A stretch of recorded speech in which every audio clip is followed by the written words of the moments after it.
On va continuer la correction du problème. Maintenant, on va attaquer la question 2. Donc, je vais vous lire la question 2. Dans cette question, E, c'est l'espace vectoriel engendré par la fonction sinus et la fonction cosinus. Bon, c'est un sous-espace vectoriel de l'ensemble des applications de R dans R, engendré par les fonctions sinus et cosinus. Il nous demande de déterminer la dimension de E. Donc, on va voir qu'est-ce qu'on a fait pour cette question. Bon, on sait déjà que E, bien sûr, est un espace vectoriel, un sous-espace vectoriel de l'ensemble des fonctions de R dans R, engendré par la fonction sinus et cosinus. Donc, on va montrer que cette famille est libre. Donc, je vais prendre lambda et mu de R, dans R, deux scalaires dans R, et je vais montrer que lambda multiplié par la fonction sin plus mu multiplié par la fonction cos égale θ, où θ est la fonction nulle de l'ensemble des applications de R dans R. Bon, donc, pour tout x appartenant à R, lambda sin plus mu cos appliqué en x égale à θ de x. Et comme θ de x est la fonction nulle, donc on aura lambda sinus x plus mu cosinus x égale à 0 pour tout x appartenant à R. Donc, en particulier, si je prends x égale à 0, et x, par exemple, égale à pi sur 2, on aura, en remplaçant x par 0, on aura lambda sinus 0, c'est 0, mu cosinus 0, c'est 1, donc on aura mu égale à 0.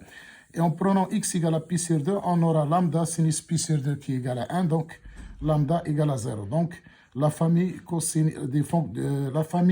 constituée par la fonction cos et sin est une base de E. Donc, dimension de E égale à 2. Donc, E est un espace vectoriel de dimension 2. Donc, maintenant, on va voir la question qui suit. Donc, on se donne un entier P qui est différent de 0, et différent de 1, et différent de E. Et on a, pour tout f appartenant à E, c'est-à-dire pour toute fonction qui s'écrit comme combinaison linéaire de la fonction sinus et cosinus, on pose Tp de f, l'application de R dans R définie par Tp de f, définie à chaque x, et lui donne f de x plus 2pi sur p. Donc, Tp de f, c'est une fonction de R dans R. Donc, il nous demande de montrer que Tp de f est un élément de E. C'est-à-dire, il faut montrer que Tp de f s'écrit en combinaison linéaire des deux fonctions cosinus et sinus. Donc, on va voir la correction.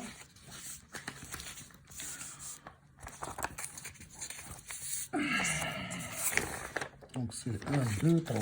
Où est le 3? Voilà le 3. Voilà. Bon, donc on va montrer que Tp appliqué en f est un élément de E. Donc, c'est-à-dire que Tp de f, comme j'ai dit, appartient à l'espace vectoriel engendré par la fonction sinus et la fonction cosinus. Donc, si je prends un x appartenant à R, et je vais calculer Tp de f appliqué en x. Ça, c'est par définition, c'est f de x plus 2pi sur p, avec bien sûr f un élément de E. Bon, f est un élément de E, donc il va s'écrire en combinaison linéaire de la fonction sinus et de la fonction cosinus.